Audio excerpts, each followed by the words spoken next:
My name is Rusty Pistachio. I play guitar in H20, and we're here for Amnesia Rock Festival. Yeah. I think it's Amnesia, right? Amnesia. Yeah. I'm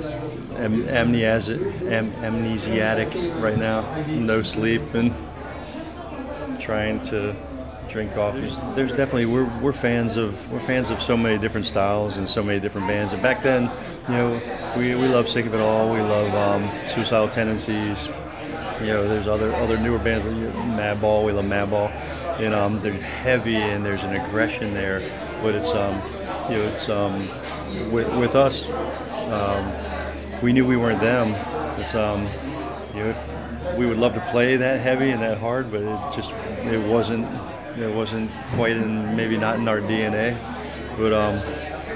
But we always thought, you go to those shows and when you get inside, even though there's this aggression, it's inside. It's a safe environment.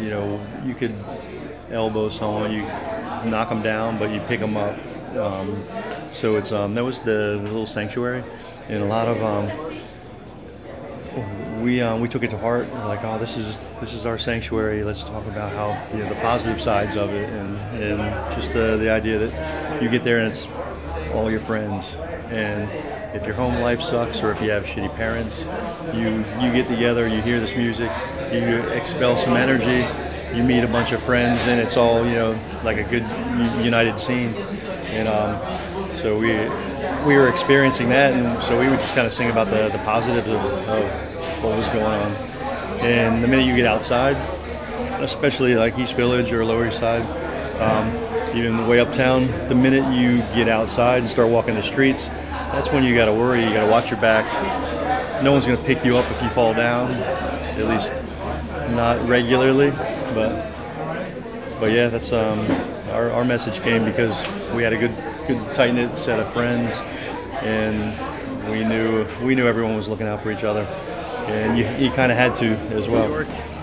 New York in the early '90s, there was a lot of violence in the streets, but there were so many great bands. You had Crown Thorns, you had Madball, you had Orange 9mm, Civ, Quicksand. There was like a nice renaissance. Bands like Agnostic Front and Sick of It All were still going strong. Murphy's Law. There were a lot of New York bands. Sheer Terror and Leeway, and they were all. We all knew each other, and if we were playing, they'd be there. If they were playing, we'd be there. So it was a chance to go see your friends. But it's I moved out of New York 7 years ago. I moved to the West Coast, and before I left, I was in the city from like 92, 91, 92 until 2007, and what I saw in New York City itself, not so much the hardcore scene, but New York City itself. I saw Manhattan go from Pete from Sick of It All was living on East Village on First Street. I saw him one day sitting on the stoop, and he's like, I'm sitting on my stoop on First Avenue where I've lived for a long time, and I have these almost like yuppie types that would walk by and look at me and look down their nose and be like, what are you doing here? How is this your neighborhood? And he's like, get the fuck out of here. I've lived here a lot longer than you. But you would see New York, the gentrification start to happen, and now Manhattan, it's like I don't think there's a spot in Manhattan that you can live for under $1,000 a month, or it's just the city is priced. It's priced all the artists, musicians, creative people, and anyone who doesn't have the money but they have a creative drive. It's pushed them out to outer boroughs. So where Manhattan used to be like the hub and the center, the epicenter, now it just seems like it's all about business and money. And even a lot of the seedy stuff, like 42nd Street used to be just kind of a seedy shithole. And you used to walk down there even in the late 80s and it felt like it was the 70s and just dirty and gritty, but it had a cool energy. And now even that has been taxed out. It's chain restaurants, Bubba Gum Strip Company, or Chevy's, all you can eat buffet shit. But Hope I'm not blabbing. I know a lot of people, even like Greenpoint and Brooklyn. A lot of people were pushed to the outer boroughs. A lot of people, Dumbo was developed. Even that used to be all artists, and it just seems like even Jersey City, years and years ago, I lived in Jersey City and I had an artist space. It was like $200 a month. Shared a space with Ron English. He's a billboard painter, and it was that building was undeveloped for so many years, and it's not somewhere you would walk around by yourself at night. It was a little bit scary, and all the artists moved into this building, and it took up more than a city block, and all the artists moved in. We created a scene. They would have artists walk. It would be a huge weekend. Everyone would roll through all the studios. You had a really strong artistic community. The guy who owns the Twin Towers, it was his kid who owned this building, this artist building. He bought it for him in the early 80s. In the 90s, all the artists developed it in the 90s, and then he saw the potential of it. He's like, oh, the artists made this place livable. Now I'm going to kick them out and I'm going to turn it into condos and move all the yuppies who used to come to the art shows. I'm going to move them in. And then you just displace like 250 creative minds who were right here, who were bouncing ideas off each other and making a change in the community. You just displace 250 of them, and they scatter from to Journal Square or Tarryton. They just move out of the city. So it's now I live in LA now, and LA has a pretty good street art scene, and there's a lot of creative people there, and the rents are cheaper, but it's a sprawl. New York City was a lot of people in a smaller area, and now I'm in LA, and it's a lot of people in a larger area, so it's harder to get that community vibe, and that's the one thing that New York always had. Who are some of the artists on the West Coast and people over there since you moved that you become friends with, that you admire, and whose work and their lifestyle you feel is helping to further culture in the right direction? I know Shepard Fairey. It's like I'm not good friends. We have mutual friends. Tim from Rancid. Actually, Tim from Rancid is doing artwork now. He had a show at Shepard Fairey's gallery, so you had a show of his artwork, and then he played some Transplant songs, some Tim Time Bomb, and it was this really fucking cool event because you had a shit ton of people who love Rancid and love Tim, and then you see the two-dimensional artistic side of him, and you're like, this guy has got such a creative mind, and you're like, and it brought all these people together. I think he sold everything. I don't think there was one thing that he didn't draw, paint, or print that somebody didn't. Oh, I want that. I want to buy that. So I know Shepard Fairey will do. He did a Sex Pistols thing with Steve Jones, and then it was Steve Jones, Billy Idol, the drummer from Bow Wow Wow, the bass player from another old punk band, and they just did punk rock covers, and then they had an art show, and it's so I think for music art and kind of like that punk rock culture, Shepard Fairey is definitely, it's he has a nice gallery, and he's actually doing events there. Other artists out there, I know a friend of mine, Ryan Wilson, he does Thank You Andy, and he's like a street artist. He'll do some rattle can stuff, but I know he pays homage to one of the biggest pop artists is Andy Warhol, so he stencils Andy Warhol and he's Thank You Andy, and I think it's for what he does. He's like, thank you Andy Warhol for leveling the art field, because making even this cup is art now, but it's nice to see someone all these years later is paying homage to someone who kind of came before. But there's Mark Ryden is out there, he's great. Shag is out there, he's great. Corey Helford Gallery does a lot of lowbrow art and a lot of street art. So I think other galleries out there, but there's definitely a good thriving art scene. Even Ron English will come out and do a show.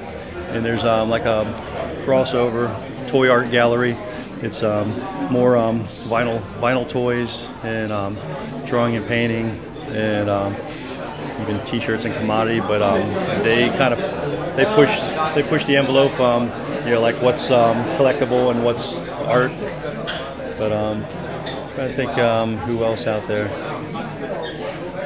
But quite a few. But my brain is.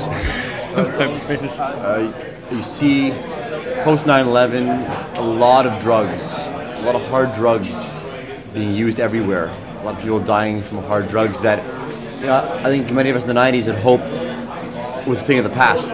And now there's this huge influx of cheap, hard drugs that are taking away really awesome people and ruining communities and families of all income brackets. It's not just the artists and the creatives, it's everybody now. Talk a little bit about why you think that is, and I don't know, what people can learn from all this shit that's happening. The only, I mean, this is just off the top of my head, the only thing I could think of, usually when, it's almost like if there's, I'm trying to think how to put this, usually I think if someone's turning to a harder drug, either they really want that escape, or what they see in front of them is either not enough, or they want to take themselves to another place.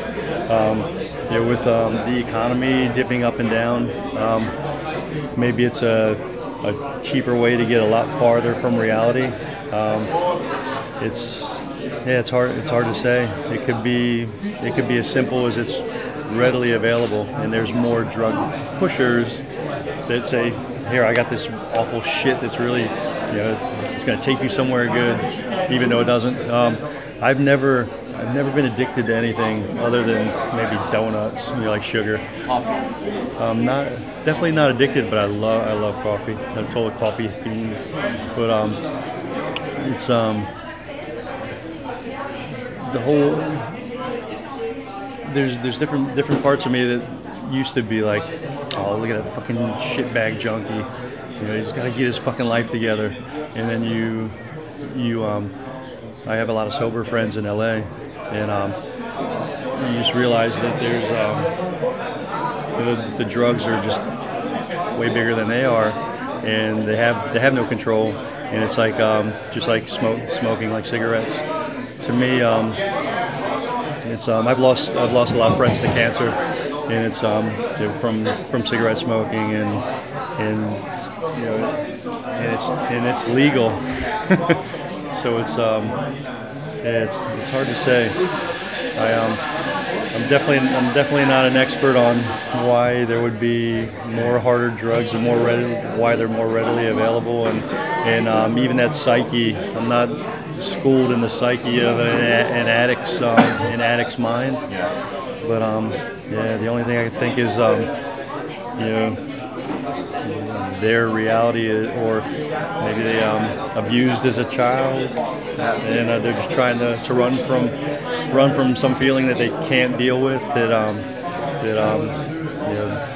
Escapism is the only thing that works, and it's just a shame because a lot of the heavy shit, it sticks with you, and a lot of times you just have to use it once, and you're dead.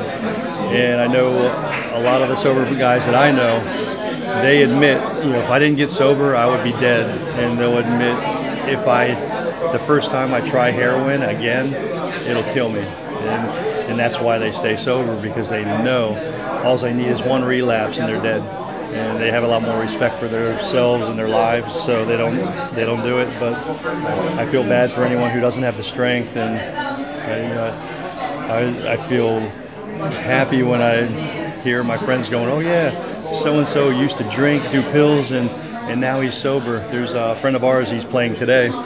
We saw him in Europe, and he looks like a whole other person. We used to see him, I'm not going to say his name, but really fucking good guy. He sang on a record, and we would see him sometimes on tour, and it would be like a glaze over his eyes. And now that he's been sober and talking to people about his addiction, he healthy glow. loves life. It's like a whole other person, like a whole changeover. And to me, it makes me proud. Because I want to have him around. Yeah. People like that who are creative, artistic, that are just people you kind of you consider like good friends. You want them to be around. Yeah. So.